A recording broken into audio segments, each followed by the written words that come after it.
समृद्ध नेपाललाई सार्थक बनाउन कृषिको व्यावसायीकरण र औद्योगिकीकरण, समग्र कृषि क्षेत्रका गतिविधिहरू, कृषिको व्यावसायीकरणको पथमा आउने समस्या चुनौतीहरूको उजागर गर्दै कृषिका सम्भावना र अवसरहरूको खोजीमा कटिबद्ध कृषि किसान र विज्ञ संघको सवाल जवाब कार्यक्रम कृषि सवाल।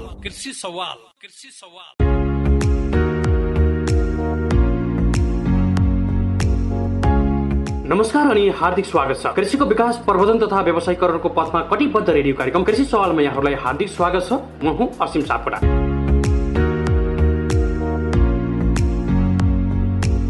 कार्यक्रम कृषि सवाल एग्रोटाइम्स मिडिया नेटवर्कले उत्पादन गर्ने गर्दछ। कार्यक्रम कृषि सवाल काठमाडौँ उपत्यकामा BGFM 94.9 मेगाहर्ज र हर्पल FM 90.9 मेगाहर्जबाट पनि सुन्दै हुनुहुन्छ। कार्यक्रम कृषि सवाल उपत्यका बाहिर गलेङ FM 92.2 मेगाहर्ज गलेङ स्याङ्जा गलेङमै रहेको जनकल्याण FM 106.5 मेगाहर्ज बटुवा स्याङ्जा र सामुदायिक रेडियो चापाकोट 91.6 मेगाहर्ज स्याङ्जाबाट पनि सुन्दै हुनुहुन्छ। यसैगरी कार्यक्रम कृषि सवाल रेडियो कालीगण्डकी 88.4 मेगाहर्ज गुल्मी, सामुदायिक radio Arghakhanchi FM 105.8 megahertz Arghakhanchi, radio Rasuwa 102.1 megahertz Rasuwa, Nilkantha FM 98.5 megahertz Dhading, radio Melamchi 107.2 megahertz Sindhupalchok, radio Sailung 92.7 megahertz Dolakha, radio Samarthya 92.1 megahertz Kawasoti Nawalpur, Dauni FM 103.4 megahertz Bardghat Nawalparasi, radio Kaski 96.5 megahertz Pokhara Kaski, radio Doti 98.5 megahertz Doti, radio Dolpa 101.4 megahertz Dolpa, Saugat FM 103.6 megahertz Baitadi. यसैगरी बैतडीमा रहेको रेडियो बैतडी 95.4 मेगाहर्ज, रेडियो नयाँ नेपाल 104.5 मेगाहर्ज दार्चुला र रेडियो पाल्पा 97.1 मेगाहर्ज रामपुर पाल्पाबाट पनि सुन्दै हुनुहुन्छ।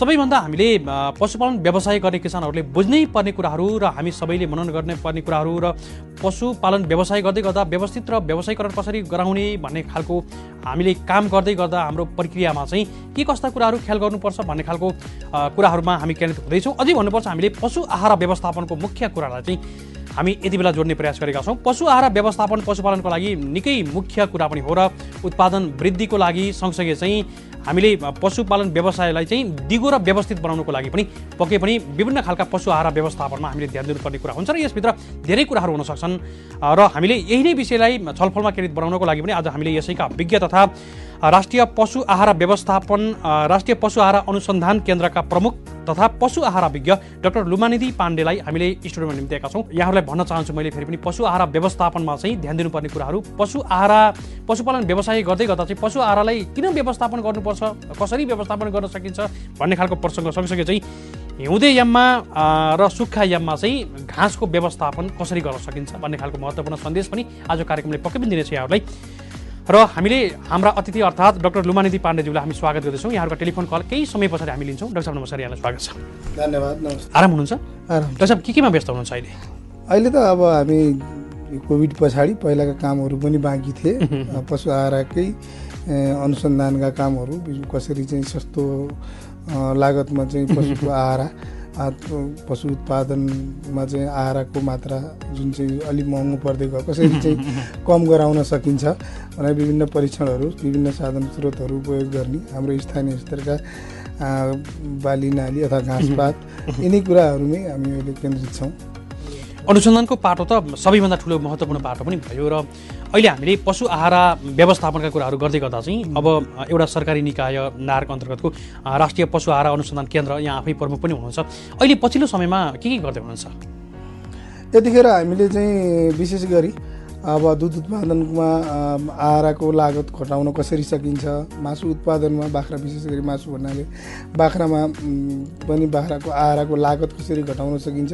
मुख्यतः लागत नै यो पशु उत्पादनमा अहिले 70-80% कुल लागतको चाहिँ आहारले नै ओगटेको हुनाले त्यसलाई हामीले अलिकति सस्तो र सरल सुलभ बनाउन सकियो भने टोटल लागत नै घट्न जाने र अलिकति मुनाफा रहने भएको हुनाले अहिले जोड त्यसमा नै छ विशेष त।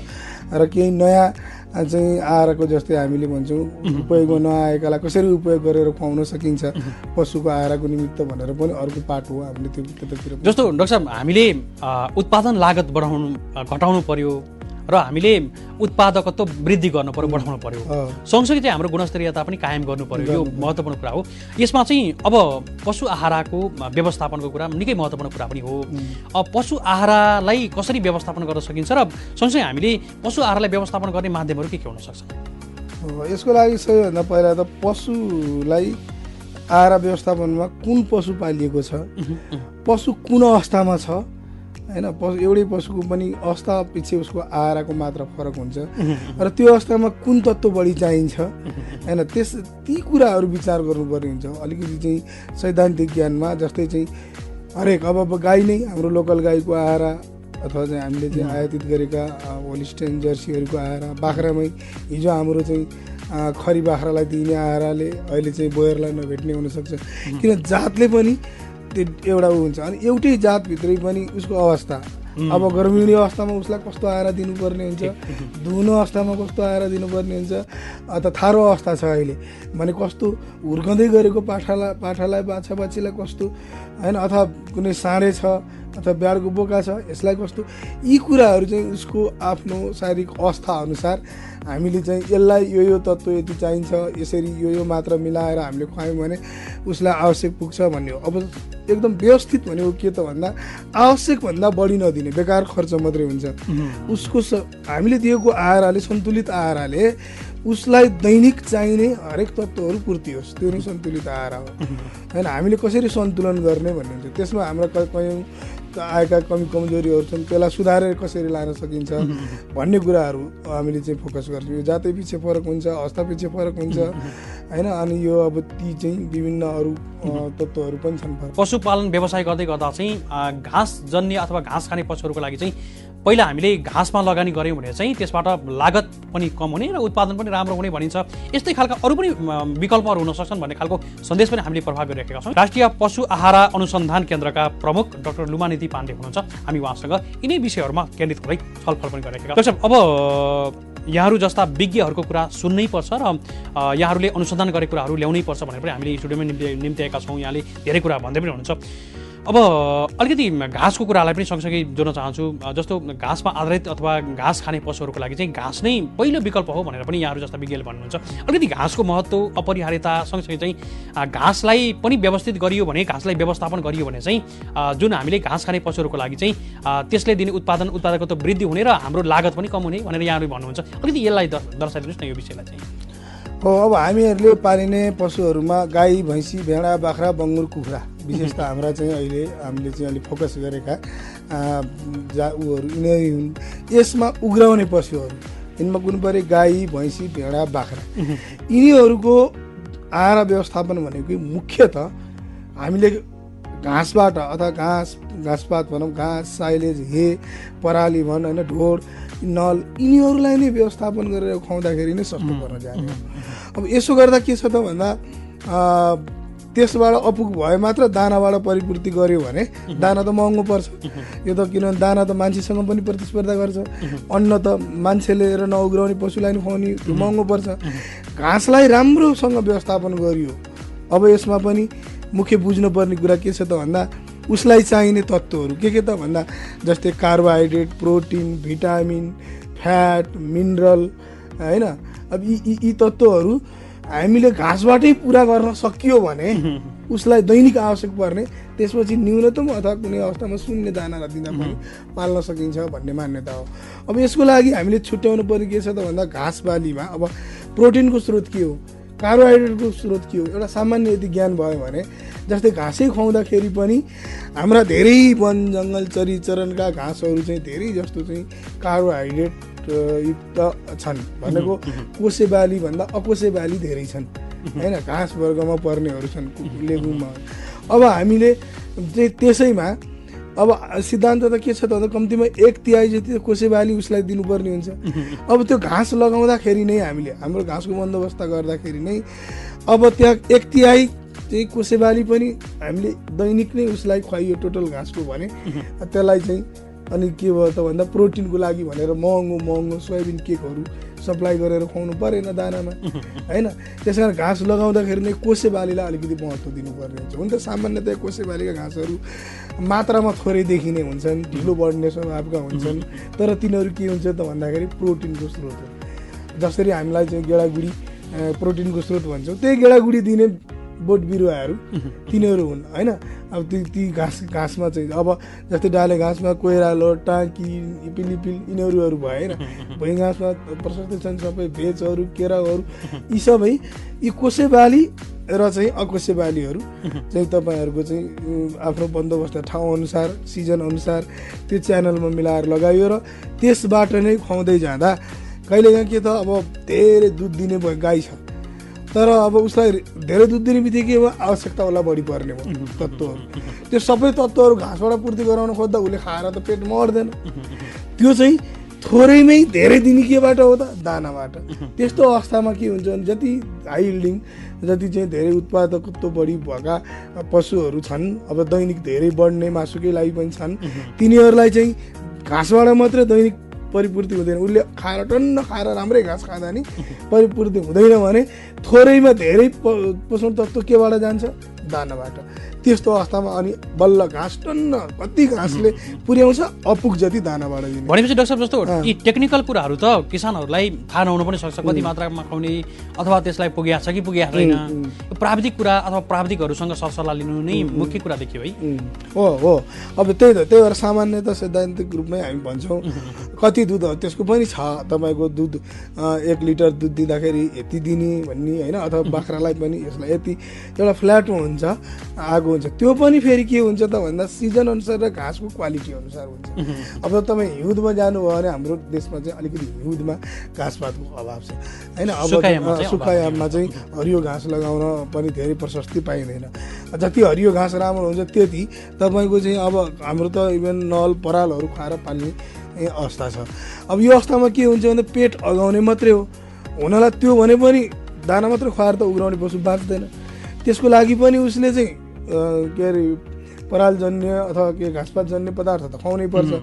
र त्यसले चाहिँ केही पनि वास्तवमा उसलाई के अरे पोषण तत्त्वको सपोर्ट गरिरहेको हुन्न, असाध्यै दिउन हुन्छ। त्यो अवस्थामा हामी दानामा जोड गर्नुपर्ने हुन्छ। त्यो दानामा जोड गर्ने बित्तिकै महँगो पर्न जान्छ, लागत कष्ट बढ्छ। त्यस्तो अवस्थामा पनि घाँस घाँसहरू संरक्षण गरेर राख्ने, जस्तै चाहिँ बर्खामा भएका घाँसहरूलाई साइलेज बनाएर राख्ने, राम्रोसँग सुकाएर हरियै हुन्छ जुन हे बनाएर राख्ने भन्छौँ होइन। फुल फुल्ने बेलाको घाँसलाई काटेर सुकाएर राख्ने, त्यो भएपछि केही न केही त्यसमा पोषक तत्त्वहरू हुन्छ। अनि भएकै पराल खुवाउनु पऱ्यो भने पनि त्यसलाई उपचार गरेर खुवाउने हामीसँग प्रविधिहरू छ। तपाईँको पराललाई पनि चाहिँ साँधेर भनौँ अथवा के भने त्यसलाई साइलेज बनाएर युरिया स्प्रे गरेर त्यसलाई साइलेज बनाउने अथवा युरिया ट्रिटमेन्ट गरेर खुवाउने। त्यसो गर्दा कम्तीमा त्यसले केही प्रोटिनको मात्रा दिन सक्छ, उग्राउने पशुलाई मात्र होइन। यस्ता प्रविधिहरू पनि छन् होइन। अनि अब त्यस्तो बेलामा उसलाई मिनरलको भिटामिनको कमी हुन जान्छ। त्यो बेलामा परालहरू खुवाएको बेलामा युरिया मोलासिस मिनरल ब्लक भन्ने हुन्छ एउटा चटाउने, त्यो असाध्यै प्रभावकारी हुन्छ। विशेष गरी दुहुनु पशुहरूलाई हिउँदमा एकदम प्रत्यक्ष त्यसको प्रभाव चाहिँ देखिन्छ। किनभने त्यो चाट्ने बित्तिकै त्यसले चाहिँ शक्ति दिन्छ जुनले चाहिँ पराललाई पचाउन सक्ने, त्यो भित्रको चाहिँ जुन चार पेट भएका चाहिँ पशुहरू उग्राउने पशुको भित्र भएको त्यसलाई बढी पचाउने होइन। त्यसमा भएको तत्त्व बढी लिन सक्ने भएपछि के भएको चिज नि सबै शरीरले ग्रहण गर्छ होइन। अनि त्यसमा चाहिँ अझ युरिया पनि बसेपछि युरियाबाट प्रोटिन बनाउँछ, प्रोटिनको मात्रा पनि दियो। ती अभावको बेलामा कसरी जाने भन्ने छ। सकिन्जेलसम्म त हामी 12 महिना हरियो घाँसको प्र्याक्टिस गर्ने हो। त्यसको पनि हामीसँग प्रविधिहरू छन्। जस्तै उदाहरणको लागि जस्तै अब अहिले हिउँदको समयमा जै हुन्छ हो, जै के भयो अकोसे बाली हो। त्यो बेलामा कुटिल कोसा जुन भनिन्छ नि भेज भनेर जुन आएको छ, कुटिल कोसा 1 भनेर सिफारिस पनि गरिएको जात छ। जुन चाहिँ हाम्रो कुटिल कोसा जुन भेज भनेर अहिले अलिक व्याप्त छ, त्यो पाइएन भने सानो केराउ पनि छरियो भने त्यही जैमा छरिदियो भने पनि डोकोमै के आउने हो, कार्बोहाइड्रेट पनि आउने भयो, प्रोटिन पनि एकैपटक आउने भयो। कमसेकम ब्यालेन्स हो। अनि एउटा फार्म म्यानेजर अथवा एउटा किसानले एक कुरो ग्राममा पुरै चाहिँ थ्योरिटिकल हामीले भने जस्तै नाप्नु जरुरी, तर उसले बुझिरहेको हुन्छ मेरो गाईले चाहिँ कोसेबाली पनि खाछ, प्रोटिनमा कमी छैन, घाँस खुवाएकोमा यस्तो छ, युरिया पनि उपचार गरेर खुवाएको छु होइन भनेपछि यसलाई प्रोटिनको मात्रा चाहिँ केही न केही टेन्टेटिभ यदि आछ। अब अलिकति अपुग्ध छ, हिउँदको बेला हो, म चाहिँ अब चाहिँ दानाबाट सप्लाई गर्छु भन्ने सोच हुन्छ। अब चाहिँ तपाईँको चाहिँ समरमा जुन चाहिँ बर्खायाममा त हाम्रा तमाम घाँसहरू हुन्छन्, थुप्रै हुन्छ, त्यो बेलामा पनि घाँस त छ, प्रोटिनको मात्रा कति छ भन्ने कुराहरूको अलिकति अक्कल पुर्याइयो भने सामान्यतया ब्यालेन्स हुन्छ। एउटा सौभाग्य के छ भने उग्राउने पशुहरूको केसमा साह्रै क्रिटिकल, साह्रै सेन्सिटिभ हुँदैन कुखुराको जस्तो होइन, बङ्गुरको जस्तो। कतिपय कुराहरू प्रोटिनको केसमा त्यो भित्र नै एमिनो एसिड हुन्छ, एउटाबाट अर्कोमा शरीरले चाहिँ रूपान्तरण गरेर पनि ब्यालेन्स गराउन सक्ने हुन्छ होइन। कुखुरा बङ्गुरहरूमा त्यस्तो हुँदैन, साह्रै माइन्युटली सानो कुराले तलमाथि परे पनि त्यस्तो हुँदैन। त्यस कारणले यो चाहिँ उग्राउने पशुहरू केसमा त प्रमुख भनेकै 12 महिना हरियो घाँस र सन्तुलित आहार भनेको प्रोटिन कार्बोहाइड्रेटको बेसिक कुरा हो। भनेपछि जस्तो डाक्टर साहब पशुपालन व्यवसाय गर्दै गर्दा चाहिँ एउटा खोर अथवा गोठ व्यवस्थापन कुरा भयो, सँगसँगै चाहिँ हामीले त्यसैलाई आधार मानेर चाहिँ कति पालन गरिन्छ त्यसलाई आधार मानेर चाहिँ घाँसलाई पनि व्यवस्थापन गर्नको लागि जग्गा छुट्टै छुट्याउनु पर्यो र सुरुवात पनि गरिहाल्नु पर्यो है। पऱ्यो यसको लागि त अब हामी कहाँ आउनुहुन्छ नयाँ चाहिँ म व्यावसायिक रूपमा जाँदैछु, 100वटा बाख्रा पाल्न खोजेको अथवा 40वटा गाई पाल्न खोजेको भनेर आउने बित्तिकै कुन गाई कहाँ जाउँ चाहिँ बोका लिन माउ लिन भनेर भन्दा मैले जग्गा कति छ, घाँस अहिले कति छ, अहिले नै कति छ त्यो हेरेर नै सुरुवात गर्ने हो। एकदम राइट। नत्र भने हिउँद आउँछ है तपाईँले भन्न नपाउँदै, तपाईँले अहिले यताउताबाट ल्याउँछ पाउनुहुन्छ के त्यो बेलामा। पशुलाई त भारी महिना चाहियो ल्याएर पालिसकेपछि उसले जन्माउन थाल्छ, घाँस तपाईँले चाहे जस्तो बाख्रा पालेको छ भने डाले घाँस गुई गुई यही साल पुरा चाहिँ ऊ के अरे म्याच्योर भएर होइन ऊ धेरै घाँस दिन सक्ने हुँदैन। त्यस कारणले बिस्तारै पहिला घाँसको तयारी, म यो हिउँदमा यो लाउँछु, सेड्युल बनाउने, चैतदेखि असारसम्म यो 2 महिनादेखि यो महिनासम्म यो खुवाउँछु बनाउने, अनि अभावको बेलामा म घाँस यहाँनिर राखेर त्यसलाई हे बनाउँछु, साइलेज बनाउँछु होइन, यी बनाउँछु, यो तयारीका साथ अनि खोर डिजाइन गर्नुहोस्, बिस्तारो एउटा खोर बनाउनुहोस् अथवा गोठ बनाउनुहोस्, अनि थोरै पशु ल्याउनुहोस्, त्यहाँबाट केही समयमा आफ्नो घाँसको स्रोत भयो भने होइन, आफ्नै छैन भने पनि अहिले त धेरै किसिमको छ, जस्तै एभाइलेबल कति छ उपलब्धता। अब यही हाम्रो तराईतिरको जिल्लाहरूमा एकजनाले घाँस खेती गर्ने, घाँस बेच्ने, अर्को गाई मात्रै पाल्ने पनि छ, केही छैन, चाहियो किनभने उसको ध्यान सबै गाईको व्यवस्थापनमा रहेको छ, अर्कोले घाँस गरेको छ होइन। अब त घाँस बेचिरहेछ तपाईँको चाहिँ 5-6 रुपियाँ 7 रुपियाँ किलोको दरले घाँस बेचिरहेको छ, उसले घाँस चाहिएको बेलामा लिएर आएको छ, मैले कुसे घाँस लिएर आएँ यो ल्याएँ। त्यसरी पनि व्यवसायीकरणमा त त्यो किसिमले हुन्छ, तर त्यो गरेर अनि टन्न अब अभाव भएका चिजहरू चाहिँ म दाना मार्फत दिन्छु भन्यो भने त्यो कस्ट इफेक्टिभ हुन्छ, लागत कम पर्छ, घाँसले धेरै ओगटिदिएको हुन्छ।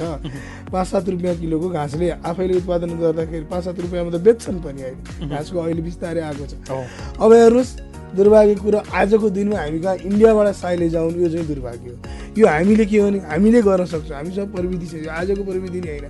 त्यही मकैलाई हामीले चाहिँ तपाईँ गुन्द्रुक बनाएको जस्तो चाहिँ अब ठुल्ठुला खाडलहरूमा प्लास्टिक ब्यागमा अहिले त अब ऱ्यापिङ गरेर पनि आउने ऊहरू आएको छ होइन, साइलेज बनाएर त्यही अहिले इभन इन्डियाबाट नेपालमै पनि 1-2वटा आएको छन्, त्यो साइलेज खुवाएर पनि पाल्न सकिन्छ। छुरा पराल खुवाएर पाल्न चाहिँ वास्तवमा एकदम चाहिँ त्यो हामी सिफारिस पनि गर्दैनौँ। पशुले चाहिँ के खाइराखेको छ र उसले के पाइराखेको छ भन्ने कुरा चाहिँ महत्त्वपूर्ण कुरा रहेछ डाक्टर साहब। उसको अवस्था के छ अहिले। अब उदाहरणको लागि सबै पाठापाठी बाख्राको पाठापाठी छन्, 20-30-40वटा पाठापाठी छ, सबै दिनदिनै जति पाठापाठी बढ्छ प्रतिदिन त्यति माउ त बढ्दैन।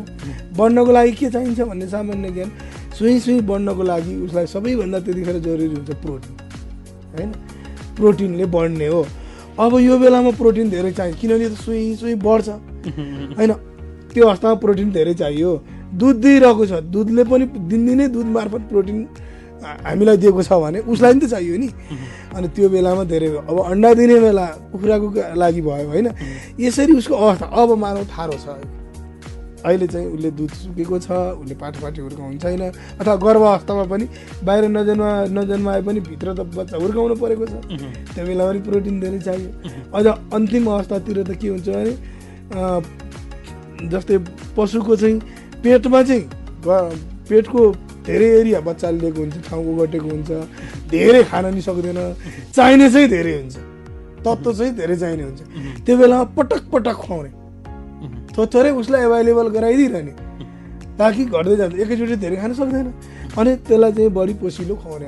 गर्भावस्थाको त सबैलाई त्यही हो, मानवदेखि लिएर गएर पशु पक्षी सबैलाई। ती कुराहरू चाहिँ त्यो अवस्था मेरो पशुले कति दिइरहेको छ, दिनदिनै उसको शरीरबाट माइनस भएको घटेको त उसलाई पूर्ति गर्नु पर्यो नि। उसको शरीरमा धान्ने, हाम्रो सामान्य सिद्धान्तमा शरीर धान्ने आहार प्लस उत्पादनको आहार भनेर हामी जोडेर दिन्छौँ। उसको सिङ्गो शरीर धान्न नि पर्यो दैनिक, त्यसपछि उसको उत्पादन भनेको दुध हो कि अन्डा हो कि मासु हो कि अन्त बढ्दै जाने। ती बढ्दो अवस्थामा यी कुराहरू चाहिँ ख्याल गर्ने हो।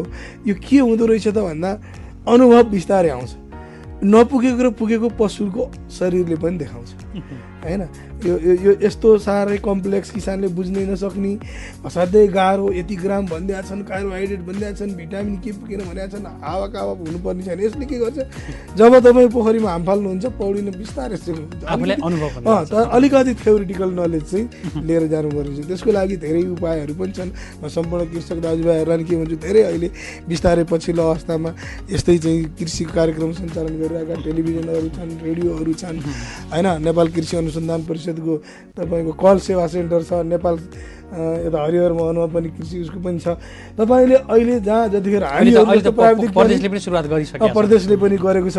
कुनै प्राविधिकको नम्बर पाउनुभयो भने कोही कन्जुसै नगरिकन तपाईँको समस्या छ, हामीहरू जस्तो मान्छेहरू हामीलाई पनि रमाइलो लाग्छ कृषकको उत्तर दिन। के हुन्छ भने हामी कल ब्याक गरेर पनि तपाईँको समस्या यस्तो छ है भनेर भन्छौँ। त्यस कारण हेजिटेसन मान्नुहुन्न, सबै कुरा सोध्दै जाँदा यो धेरै कम्प्लेक्स छैन, यस्तो धेरै विकल्प धेरै छन्, धेरै विकल्पहरू छन्। अझ युट्युबहरू जुन चाहिँ हामी अहिले जे खोज्दा पनि छ, नेपाली भाषामा पनि छ। अब कतिपय हामी त इन्डियन पनि बुझ्छौँ, कति इङ्ग्लिस पनि बुझ्छौँ, तमाम छन्। अलिकति चासो लियो भने आहार व्यवस्थापनमा त्यही हो, उग्राउने पशुको लागि त घाँस पात एक नम्बर, अनि बल्ल अरू कुरा गर्ने हो।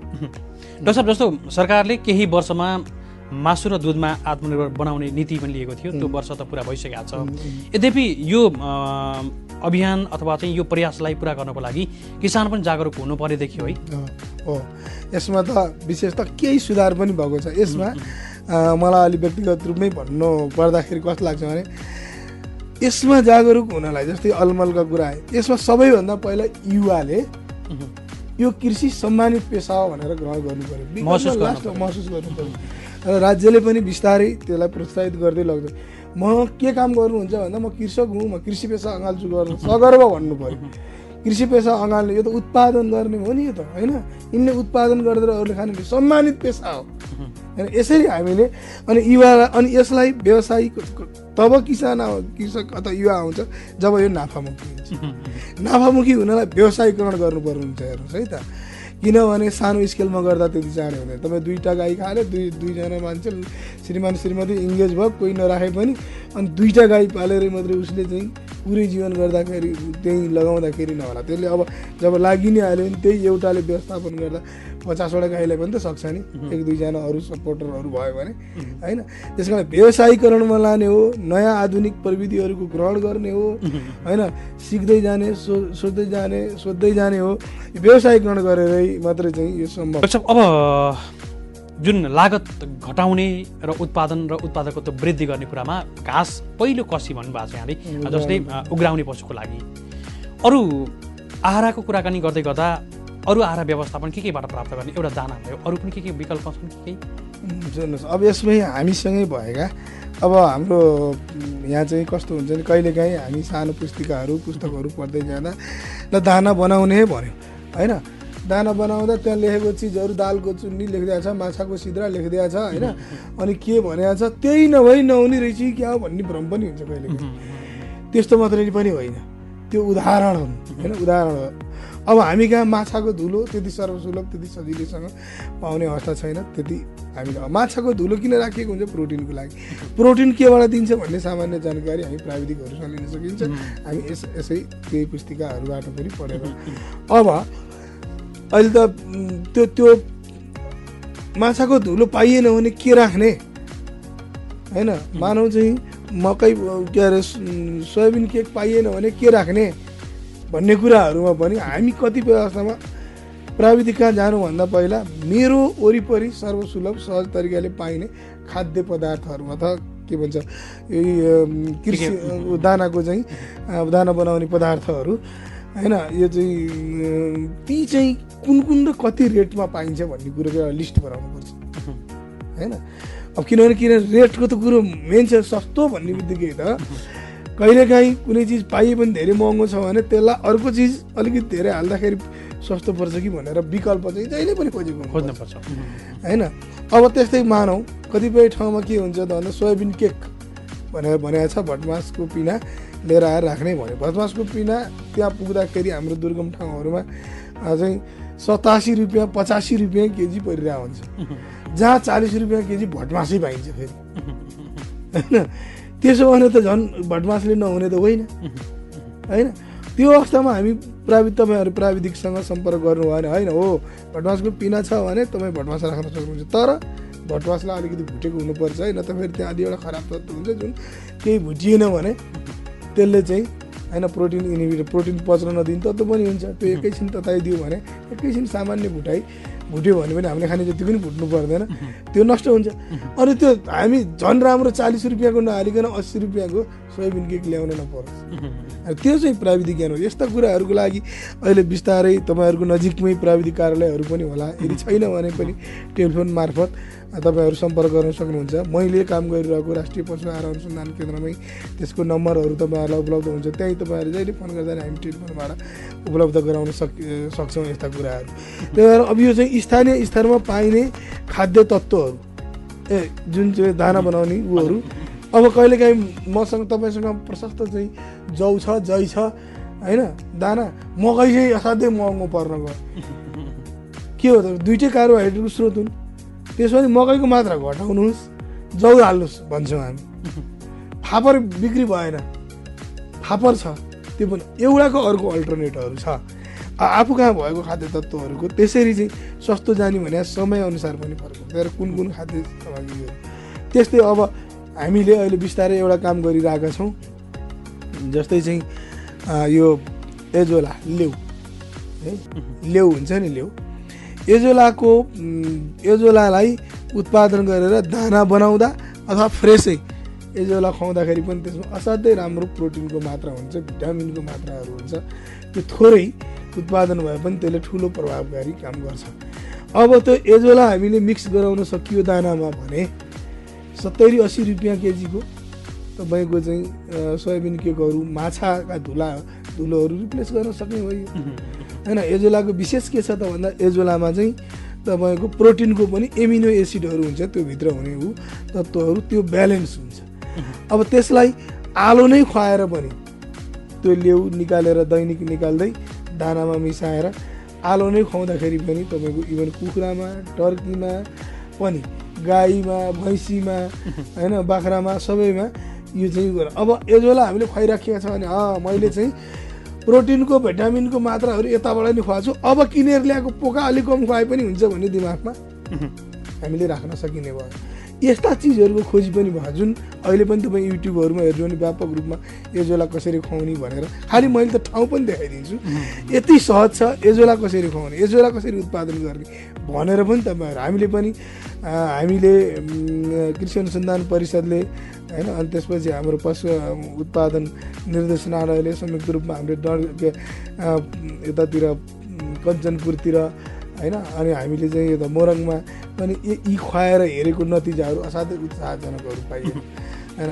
त्यस्तै अरू कुनै घाँसहरू पनि नयाँ जुनलाई उपयोगमा जस्तै म अर्को तपाईँहरूलाई डाक्टर साहब हामीले धेरै कुरा गऱ्यौँ, धेरै कुराहरू प्राप्त पनि गरेका छौँ, हामीले किसानहरूलाई धेरै कुराहरू काम लागिरहेका छ यहाँले भनेका कुराहरूमा। अब पशुपालन व्यवसाय गर्दै गर्दा चाहिँ पशु आहार व्यवस्थापनको कुरा त भयो नै, अब चाहिँ पशुपालन व्यवसायलाई कसरी व्यावसायिक र व्यवस्थापन गर्न सकिन्छ, सही व्यवस्थापन गर्न सकिन्छ? सबैभन्दा पहिला त एउटा व्यवसाय यो पशुलाई एउटा उद्योगको रूपमा लिएर जानलाई हामीले चाहिँ त्यसको पहिला अलिकति अध्ययन गर्नुपर्ने हुन्छ। अध्ययन धेरै चिजहरू जस्तै म कुन ठाउँमा व्यवसाय गर्दैछु होइन, म के को व्यवसाय गर्दैछु, यसको बजार कस्तो छ, पार्टिकुलर ठाउँमा बजार कहाँ हो, मेरो स्थानीय बजार हो कि होइन, यो चाहिँ अब अन्य चाहिँ राजधानीतिर पठाउने ठुला सहर क्षेत्रमा पठाउनको लागि हो कि म विदेशै चाहिँ यसको उत्पादनहरू चाहिँ पठाउने हो कि, यी कुराको तयारी। अब आफ्नो ठाउँ आफ्नो अनुकूलन, आफ्नो क्षमता, आफूसँग भएको रिसोर्सहरूलाई हेरेर पहिला हामी पशुपालन व्यवसायमा उपयुक्त जातको छनौट, होइन, कुनै एउटा चाहिँ म गाई नै पाल्छु भन्यो भने मेरो ठाउँ विशेषमा कुन हुन्छ त्यो छनौट गरेर राम्रो चाहिँ तपाईँको त्यसको माउ साँडे, होइन, बिउ राम्रो त बाली राम्रो, म बिउको छनौटमा पहिला जान्छु। अनि त्यसपछिको धेरै ध्यान भनेकै त्यसलाई पाल्नको लागि लगाउने लागतमा कसरी मिनिमाइज गर्ने, म 10 पैसाको नि हिसाब गर्नुपर्छ। त्यो भनेको आहारा नै भयो। आहारा नै भयो। 70-80% तपाईँको कम्तीमा 70 देखि 80% फेरि चाहिँ लागत भनेको स्वभावैले दिनदिनै खुवाउनु पर्ने, 12 महिना व्यवस्थापन गर्नुपर्ने, अवस्था अनुसारकै व्यवस्थापन गर्नुपर्ने, यही हो। हाम्रो ध्यान पनि त्यही हो। त्यस कारणले यसको भरपक्को स्रोत र वैकल्पिक स्रोत पनि म कहाँ घाँस नभएको दिन के गर्ने, होइन। हिउँदमा जस्तै म पटक हिउँद भन्छु, बर्खामै म सोच्छु कि म हिउँदमा मेरो थोरै घाँस हुन्छ, पुरै हरियो घाँस खुवाउन सक्दिनँ भने केही मात्रामा साइलेज खुवाउँछु, केही मात्रामा यो खुवाउँछु, उपाय लागेन भने मात्रै पराल उपचार गरेर खुवाउँछु भन्ने सोच बनाउनु। तब मात्रै मैले दानामा धेरै भर पर्नु हुँदैन, जुन स्वाभाविक हाम्रो देशमा दाना इन्डियासँग हामी प्रतिस्पर्धा गर्न सक्ने अवस्था अहिले छैन। हामी महँगैमा किन्न पर्ने हुन्छ, त्यसलाई पनि कति सस्तो बनाउने भन्ने मात्रै हो, घाँस जस्तो सस्तो त हुँदैन। त्यहाँ यो अब व्यवसायीकरणले जाँदा कहिलेकाहीँ के हुन्छ भने 2-4वटा बाख्रा पाल्दा यसै खेर गएका चिजबिजहरू पुगिरहेको हुन्छ। अनि यो 4वटा त पालिराखेको थियो, अब 50वटा पाल्छु, माउ बाख्रा हाल्छु भन्ने बित्तिकै उसले 6 महिनापछि बच्चा दिन थालेपछि मान्छे हावा तावा पर्छ, हिउँद लगाएपछि के खुवाउने। राम्रोसँग बढिरहेकै उमेरमा बेच्नु पर्यो भने त के भयो त, दिन थोरै खुवाएर धेरै बढिरहेको बेलामा बच्नु पर्यो, बेच्नु पर्यो भने त घाटा भयो, पाउन सकिएन। यो सोच म बेलैदेखि गरेको हुँदैन। व्यवसायीकरण गर्ने बित्तिकै व्यवसायीकरणमा झन् आहाराको वर्षभरि आहारा व्यवस्थापनको सोच हुनु पर्यो। यो आहारा व्यवस्थापनमा एउटा महत्त्वपूर्ण के हो, म अलिकति कुरो निकालेँ, भण्डारण, होइन, भण्डारणको पक्ष पनि।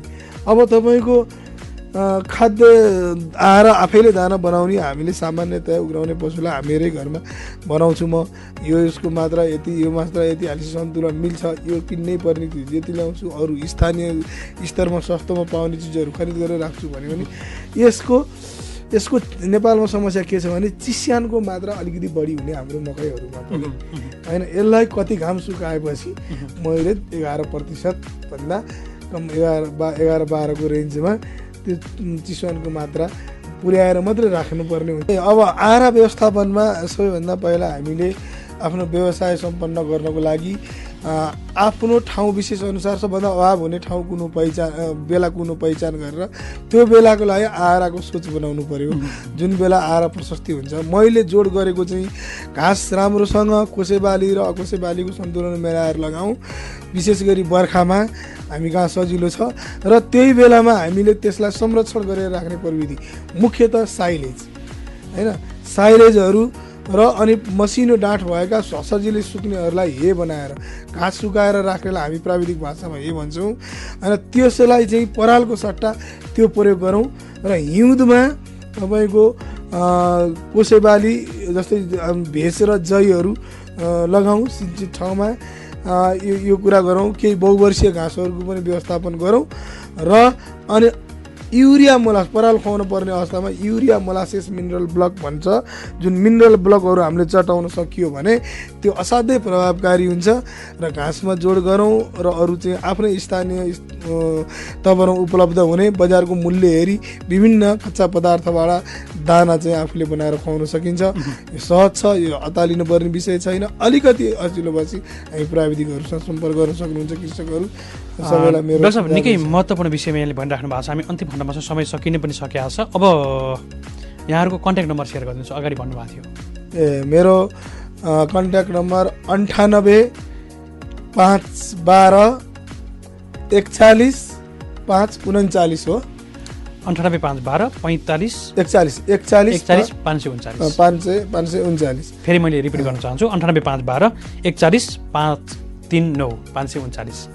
हुन्छ डाक्टर साहब, हामीलाई निकै महत्त्वपूर्ण विषयमा छलफलमा केन्द्रित भइदिनु भयो, हाम्रा आम किसानलाई काम लाग्ने विषयमा छलफलमा केन्द्रित भइदिनु भयो। हामी धेरै आभारी छौँ। यहाँलाई कृतज्ञ ज्ञापन गर्दै बिदा गर्न चाहन्छौँ। नमस्कार। धन्यवाद।